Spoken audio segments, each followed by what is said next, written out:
এই বিচারপতি জনাব খায়রুল হক অনুরাগ বা বিরাগের বশবর্তী হয়ে তারা সিদ্ধান্ত নিয়েছেন কেয়ারটেকার গভর্নমেন্টের।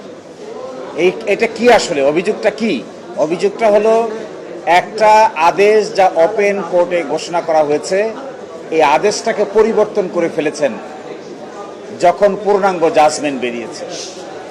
এই যে পরিবর্তন করে ফেলা, এই পরিবর্তন করে ফেলার মাধ্যমে যে ফ্রড করা হয়েছে, জুডিশিয়াল ফ্রড, এই ফ্রড আমরা কোনোভাবেই আর বিচার বিভাগ থেকে দেখতে চাই না। যেই করুক না কেন, যত বড় বিচারক নেই এটা করুক না কেন, ইটস অ্যান অফেন্স। বিচারিক আদালতের ঘোষিত রায় পরবর্তীতে আরেকটা বিচার ছাড়া এইভাবে পরিবর্তন করে ফেলা যায় না, এবং আমি মনে করি it is কন্ডেমনেবল, it should not be done. এবং এরই ভিত্তিতে বাংলাদেশে সবচাইতে বিপজ্জনক ঘটনা যা ঘটেছে সেটি বলেছিলেন বিচারপতি টি.এইচ. খান। তিনি কেয়ারটেকার গভর্নমেন্টের মামলা শুনানির অ্যামিকাস কিউরি ছিলেন। তিনি এসে আদালতে বলেছেন, আপনারা আজকে যে আগুন নিয়ে খেলছেন, এই আগুন দেশে কিন্তু আগুন জ্বলবে যদি এই সিস্টেম আপনারা বাদ করেন।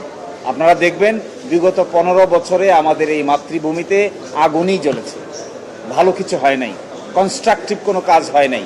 ইলেকশন কমিশন ডেস্ট্রয় হয়ে গেছে, ইলেকশন পদ্ধতি ডেস্ট্রয় হয়ে গেছে।